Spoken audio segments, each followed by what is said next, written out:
നമസ്കാരം. ഒരു കഥ പറഞ്ഞ് ഇന്നത്തെ വർത്തമാനം തുടങ്ങാം. ലോകത്തിൽ ഏറ്റവും കൂടുതൽ പറയപ്പെട്ട കഥയാണ്. ലോകത്തിലെ ഒട്ടുമിക്ക ഭാഷകളിലും ഈ കഥ പരന്നു കഴിഞ്ഞിട്ടുണ്ട്. ലിപിയില്ലാത്ത ഭാഷകളിൽ പോലും ഈ കഥ പഠിപ്പിക്കപ്പെടുന്നു എന്ന് ഈയിടെ ഞാൻ വായിക്കുകയുണ്ടായി. പക്ഷെ ഒരു തർക്കമുണ്ട്. കഥ പറഞ്ഞവർക്കും കഥ കേട്ടവർക്കും തീരുമാനിക്കാനാവാത്ത ഒരു ചോദ്യം. ഇത് കഥയാണോ കവിതയാണോ എന്ന ചോദ്യമാണ്. ആ ചോദ്യത്തിൽ വലിയ കഥയില്ല എന്ന് വിശ്വസിക്കുന്ന ഒരാളാണ് ഞാൻ. കാരണം നല്ല കഥയിൽ എപ്പോഴും ഒരു കവിത ഒളിഞ്ഞിരിക്കുന്നുണ്ടാകും. ഇനി കേട്ടു നോക്കൂ. കഥ ഇതാണ്. പണ്ട് ഒരു പാതിരാത്രി ഒരു കാമുകൻ കാമുകിയുടെ വാതിലിൽ മുട്ടി. അകത്തു നിന്ന് മന്ത്രമധുരമായ ഒരു ചോദ്യം, ആരാണ്? പുറമേ നിന്ന് അതേ മാധുര്യത്തോടെ കാമുകൻ ഉത്തരം പറഞ്ഞു, ഞാനാണ്. പക്ഷെ വാതിൽ തുറന്നില്ല. പിന്നെയും മുട്ടി, ആരാണ്? ഞാനാണ് എന്നുത്തരം. അങ്ങനെ മുട്ടൽ തുടർന്നു. ആരാണ്? ഞാനാണ് എന്ന ചോദ്യവും ഉത്തരവും തുടർന്നുകൊണ്ടേയിരുന്നു. വാതിൽ മാത്രം തുറക്കപ്പെട്ടില്ല. സഹികെട്ട് കാമുകൻ വാതിലിൽ ആഞ്ഞുമുട്ടി. ഉഗ്രകോപത്തോടെ കാമുകി അകത്തുനിന്ന് പൊട്ടിത്തെറിച്ചു, ആരാണ്? അതേ വീര്യത്തോടെ പുറത്തുനിന്ന് കാമുകൻ അലറി, നീയാണ്.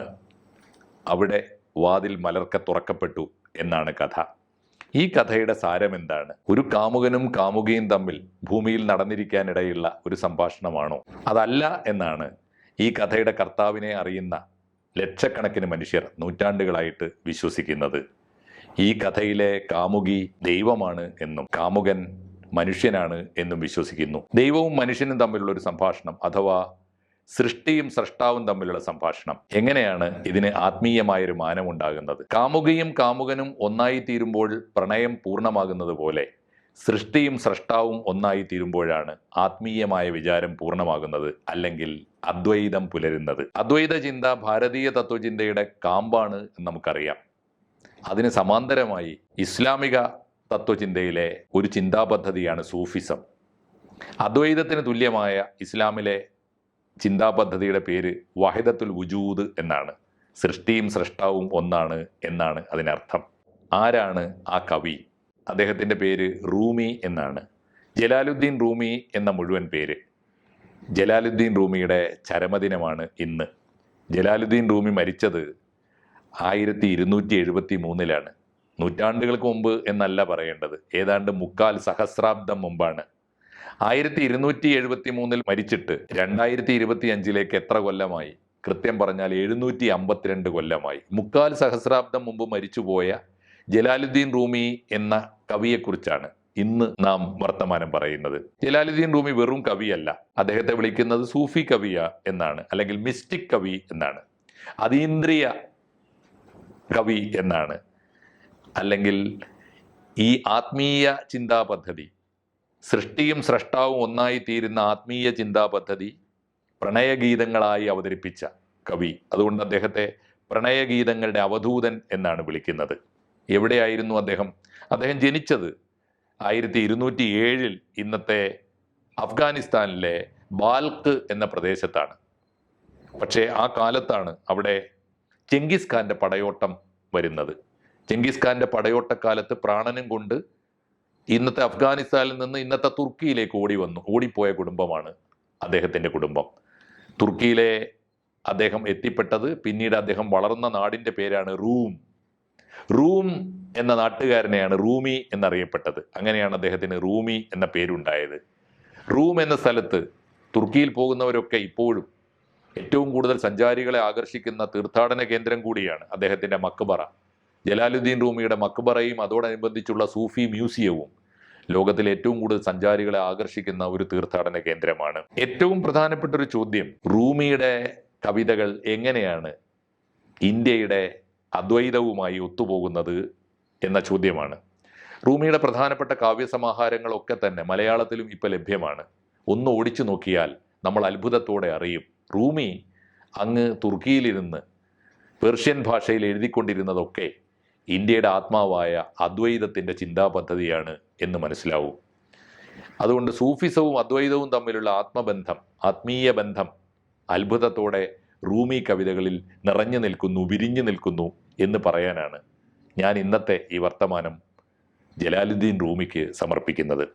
റൂമിയുടെ പ്രസിദ്ധമായ കൃതികൾ, മസ്നവി എന്നാണ് അദ്ദേഹത്തിൻ്റെ ഏറ്റവും വിഖ്യാതമായ കൃതി. ആ കൃതി മലയാളത്തിലേക്ക് ഒരുപാട് പേർ പരിഭാഷപ്പെടുത്തിയിട്ടുണ്ട്. 3-4 പരിഭാഷകളെങ്കിലും ഞാൻ കണ്ടിട്ടുണ്ട്. കണ്ട കൂട്ടത്തിൽ ഏറ്റവും മനോഹരമായത്, ഏറ്റവും ആഴമേറിയത്, ഏറ്റവും ഗംഭീരമായത് വിഖ്യാതനായ, നമുക്കൊക്കെ സുപരിചിതനായ മലയാളത്തിൻ്റെ ആദരണീയനായ ഗുരു നിത്യചൈതന്യ യതിയുടെ പരിഭാഷയാണ്. അദ്ദേഹം പുസ്തകത്തിന് കൊടുത്ത തലക്കെട്ട് റൂമി പറഞ്ഞ കഥ എന്നാണ്. മറ്റൊന്ന് അദ്ദേഹത്തിൻ്റെ കവിതാ സമാഹാരം ദിവാനി ഷംസി തബ്രീസ് ആണ്.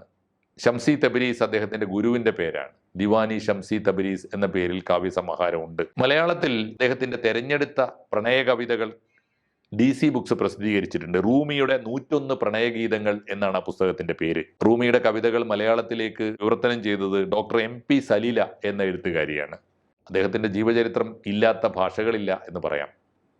എത്രയോ ചെറുതും വലുതുമായ ജീവചരിത്രങ്ങൾ ഞാനും കണ്ടിട്ടുണ്ട്, പലതും. പക്ഷെ ഏറ്റവും ആധികാരികമെന്ന് ലോകം വിലയിരുത്തിയ, ലോകം വിധി എഴുതി കഴിഞ്ഞ ഒരു ജീവചരിത്രമുള്ളത് അമേരിക്കയിൽ നിന്നാണ്.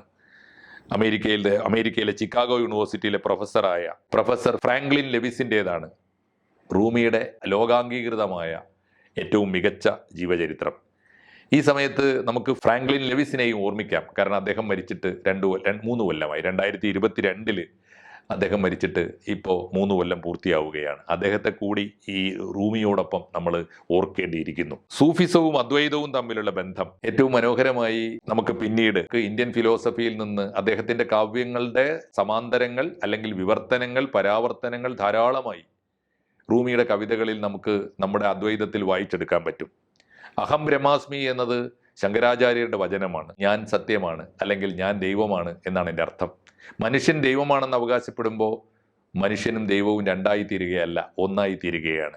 ആ അഭേദത്തിന്റെ പേരാണ് അദ്വൈതം. പക്ഷേ ശങ്കരാചാര്യര് ജീവിച്ച കാലം AD 788-നും 820-നും ഇടയിലാണ് അദ്ദേഹത്തിന്റെ ജീവിതകാലം എന്നാണ് പരക്കെ വിശ്വസിക്കപ്പെടുന്നത്. ശങ്കരാചാര്യരുടെ അഹം ബ്രഹ്മാസ്മി എന്ന സംസ്കൃത വചനത്തെ ഏതാണ്ട് അതേ കാലത്ത് അറബിയിലേക്ക് വിവർത്തനം ചെയ്ത ഒരാൾ അങ്ങ് പേർഷ്യയിലുണ്ടായിരുന്നു. അദ്ദേഹത്തിന്റെ പേര് മൻസൂർ അൽ ഹല്ലാജ് എന്നാണ്. അനൽ ഹക്ക് എന്നാണ് അറബിയിൽ പറഞ്ഞത്. ഞാനാണ് സത്യം, ഞാനാണ് ബ്രഹ്മം എന്ന് തന്നെയാണ് അർത്ഥം. നമ്മൾ ഓർക്കേണ്ടത്, 2 ദേശത്ത് 2 സംസ്കാരത്തിന്റെ തട്ടകത്തിലിരുന്നു കൊണ്ട് ഒരേ കാര്യം, ഒരേ ആത്മീയ ചിന്ത വിളിച്ചു പറഞ്ഞ 2 പേർക്കും ഉണ്ടായ അനുഭവം വ്യത്യസ്തമായിരുന്നു എന്നതാണ്. ശങ്കരാചാര്യരെ ഇന്ത്യ ഇന്നും ആദരിക്കുന്നു. എന്നാൽ പേർഷ്യയിൽ AD 858 ജനിച്ച് 922 കൊല്ലപ്പെട്ടയാളാണ് മൻസൂർ ഹല്ലാജ്. എന്തുകൊണ്ടാണ് മൻസൂർ ഹല്ലാജ് കൊല്ലപ്പെട്ടത്? അദ്ദേഹം അനൽ ഹക്ക് എന്ന് വിളിച്ചു പറഞ്ഞു. ഞാനാണ് സത്യം, സൃഷ്ടിയും സൃഷ്ടാവും ഒന്നാണ് എന്ന് വിളിച്ചു പറഞ്ഞ കുറ്റത്തിന് അദ്ദേഹം ആദ്യം ചാട്ടവാറടി കൊണ്ട് ഭീകരമായ ശിക്ഷയാണ് അദ്ദേഹത്തിന് കിട്ടിയത്. ഓരോ ചാട്ടവാറടി ഏൽക്കുമ്പോഴും അദ്ദേഹം വിളിച്ചു പറയുമായിരുന്നു അവസാന നിമിഷങ്ങളിൽ, അഹദ് അഹദ് എന്ന് പറഞ്ഞാൽ ഏകം ഏകം എന്നാണ്.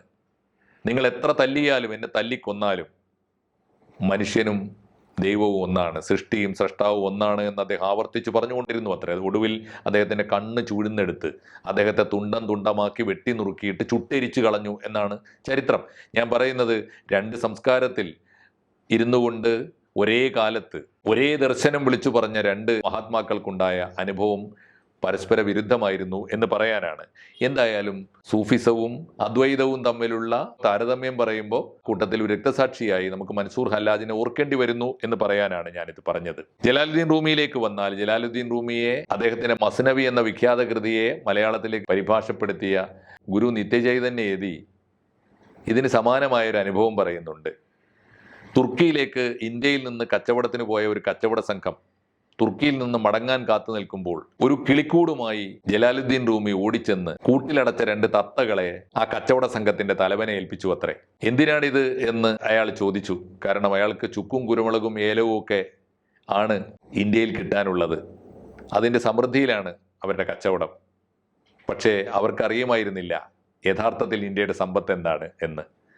ഇത് ഇന്ത്യയിൽ കൊടുത്താൽ മതി, അവർക്ക് മനസ്സിലാകും എന്ന് ജലാലുദ്ദീൻ റൂമി പറഞ്ഞു അത്രേ. അത് മറ്റൊന്നും ആയിരുന്നില്ല, ഇന്ത്യയുടെ തത്വചിന്തയുടെ ആത്മാവായി നിലകൊള്ളുന്ന ഒരു പരമാർത്ഥം വിളിച്ചു പറയാൻ ജലാലുദ്ദീൻ റൂമി കൊടുത്തയച്ച കിളികളാണത് എന്ന് കാവ്യാത്മകമായി ഗുരു പറയുന്നുണ്ട്.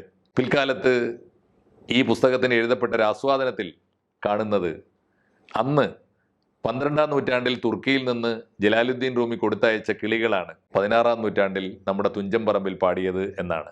തുഞ്ചന്റെ പൈങ്കിളികളെക്കുറിച്ചും അങ്ങനെ ഒരു വ്യാഖ്യാനമുണ്ട്. ജീവാത്മാവ്, പരമാത്മാവ് തുടങ്ങിയ വ്യാഖ്യാനങ്ങൾ. എഴുത്തച്ഛനാണ് അദ്വൈത ചിന്തയെ മലയാളത്തിലെ ഏതു സാധാരണക്കാരനും മനസ്സിലാവുന്ന മട്ടിൽ വ്യാഖ്യാനിച്ചു കൊടുത്തത്. കാണപ്പെടുന്നതെല്ലാം കാണെ ഒന്നായി, പിന്നെ ഒന്നുമല്ലാതായി, ഒടുവിൽ എല്ലാമായി തീരുന്നു എന്ന നിർവചനം ഞാൻ വായിച്ചിട്ടുള്ള അദ്വൈതത്തിൻ്റെ ഏറ്റവും മനോഹരവും ഏറ്റവും സർഗാത്മകവും ആയ ഏറ്റവും ലളിത മനോഹരവുമായ വ്യാഖ്യാനമാണ്. ഈ വ്യാഖ്യാനം മലയാളത്തെ പഠിപ്പിച്ചത് എഴുത്തച്ഛൻ്റെ ജീവചരിത്രം ദാർശനികമായ നോവലായിട്ട് എഴുതിയ സി രാധാകൃഷ്ണൻ എന്ന നമ്മുടെ ആദരണീയനായ എഴുത്തുകാരനാണ്. ഈ അദ്വൈതത്തിൻ്റെ സാരം തന്നെയാണ്. പിന്നീട് ശ്രീനാരായണ ഗുരു അദ്ദേഹം ആവർത്തിച്ച് പഠിപ്പിച്ച പാഠവും ഇത് തന്നെയാണ്. വിഖ്യാതമായ ഗുരുവിൻ്റെ കാവ്യമുണ്ടല്ലോ, നീയല്ലോ സൃഷ്ടിയും സ്രഷ്ടാവായതും സൃഷ്ടിജാലവും, നീയല്ലോ ദൈവമേ സൃഷ്ടിക്കുള്ള സാമഗ്രിയായതും. എല്ലാ ഗുരുക്കന്മാരും പഠിപ്പിച്ചത് ഒരേ പാഠമാണ്. ഗുരുപരമ്പരയ്ക്ക് ജാതി മതഭേദങ്ങളില്ല. ജലാലുദ്ദീൻ റൂമിയും പഠിപ്പിച്ചത് ഇതേ പാഠമാണ്. ആ പാഠം ഏറ്റവും ഒടുവിൽ മലയാളത്തെ പഠിപ്പിച്ച, ഏറ്റവും ലളിത മനോഹരമായി പഠിപ്പിച്ച ഒരു ഗുരുപരമ്പരയിൽ തീർച്ചയായിട്ടും വൈക്കം മുഹമ്മദ് ബഷീർ വന്ന് നിൽക്കുന്നുണ്ട്. അദ്ദേഹത്തിൻ്റെ വിഖ്യാതമായൊരു വാക്യം നമ്മൾ വലിയ തമാശയും ഒക്കെയായി ആസ്വദിക്കാറുണ്ട്. എന്താണ് ആ ചോദ്യം? ഒന്നും കൂട്ടിയാൽ ഇമ്മിണി വലിയ ഒന്നാകുമോ എന്ന ചോദ്യമാണത്. ആ ചോദ്യത്തിന് വേണമെങ്കിൽ ഞാൻ ജലാലുദ്ദീൻ റൂമിയുടെ തുടക്കത്തിൽ പറഞ്ഞ കഥ പോലെ ഒരു ചോദ്യം, ഒരു വ്യാഖ്യാനം ബഷീറിൻ്റെ വാക്യങ്ങൾക്കും സാധ്യമാണ്. ഒന്നും കൂട്ടിയാൽ രണ്ടല്ലേ എന്ന ചോദ്യത്തിന് ബഷീർ പറഞ്ഞത് അല്ല, ഇമ്മിണി വലിയ ഒന്നാണ് എന്നാണ്. അതെങ്ങനെ എന്ന ചോദ്യം അദ്ദേഹം വിശദീകരിച്ചത് പല ഉത്തരങ്ങളിലൂടെയാണ്. ബ്ലാക്ക് ബോർഡിൽ വരച്ച ഒരു വരയോട് ചേർത്ത് മറ്റൊരു വര കൂടി ചേർത്ത് വരയ്ക്കുമ്പോൾ ഒന്നും രണ്ടല്ലല്ലോ, ഇമ്മിണി വലിയ വരയാകുന്നില്ലേ എന്ന് അദ്ദേഹം ചോദിച്ചു. രണ്ട് പുഴകൾ ചേരുന്ന ഒരു സ്ഥലത്ത് ആനകളെ കുളിപ്പിക്കുന്ന കടവിൽ ചെന്ന് എന്ന് അദ്ദേഹം ചോദിച്ചു, ആ പുഴയും ഈ പുഴയും ചേരുമ്പോൾ രണ്ട് പുഴ ഉണ്ടാകുന്നുവോ അതോ ഇമ്മിണി വലിയ പുഴയുണ്ടാകുന്നുവോ? അത്തരം ലളിതമായ ചോദ്യങ്ങളിലൂടെ അദ്ദേഹം അടുത്ത ചോദ്യത്തിലേക്ക് കടന്നു. എൻ്റെ ഉള്ളിലെ ഇഷ്ടവും നിന്റെ ഉള്ളിലെ ഇഷ്ടവും ചേരുമ്പോൾ, രണ്ട് ആത്മാവുകൾ രണ്ട് മനസ്സുകൾ ഒന്നിക്കുമ്പോൾ രണ്ടാകുന്നുവോ അതോ രണ്ടുപേർ ഒന്നാകുന്നുവോ? ഒടുവിൽ അദ്ദേഹം ചോദിച്ച ചോദ്യവും ഇത് തന്നെയാണ്. ദൈവവും മനുഷ്യനും തമ്മിൽ പരസ്പരം സ്നേഹിക്കുമ്പോൾ ദൈവവും മനുഷ്യനും ഒന്നാകുന്നുവോ അതോ രണ്ടാകുന്നുവോ? അദ്ദേഹവും ഊന്നിപ്പറഞ്ഞത് അദ്വൈതം എന്ന ചിന്താ പദ്ധതി തന്നെയാണ്. അതുകൊണ്ട് ജലാലുദ്ദീൻ റൂമി മുതൽ വൈക്കം മുഹമ്മദ് ബഷീർ വരെയുള്ള ഗുരുപരമ്പരയിൽ ആവർത്തിച്ച് തെളിഞ്ഞു വരുന്ന സന്ദേശം അദ്വൈതത്തിൻ്റെ സന്ദേശമാണ്. മനുഷ്യനും ദൈവവും ഒന്നാണ് എന്ന സന്ദേശമാണ്. അതിലൂടെ നമുക്ക് തെളിഞ്ഞു കിട്ടുന്ന സന്ദേശം മറ്റു രണ്ട് സന്ദേശങ്ങൾ കൂടിയാണ്. അത് ഭൂമിയിലെ ഏതു പേരിട്ട് വിളിച്ചാലും ദൈവങ്ങൾ ഒന്നാണ് എന്ന പാഠം. ഏത് വർണ്ണത്തിലും ജാതിയിലും സമുദായത്തിലും ജീവിച്ചാലും മനുഷ്യൻ ഒന്നാണ് എന്ന പാഠം. ആ പാഠമാണ് അദ്വൈതത്തിൻ്റെ പാഠം. ആ പാഠമാണ് സൂഫിസത്തിൻ്റെ പാഠം. ആ പാഠമാണ് ജലാലുദ്ദീൻ റൂമിയുടെ പാഠം. നന്ദി, നമസ്കാരം. കൂടുതൽ വാർത്തകളും വിശേഷങ്ങളും നിങ്ങളിലേക്ക് എത്താൻ ABC മലയാളം സബ്സ്ക്രൈബ് ചെയ്യുക, ബെൽബട്ടനും അമർത്തുക.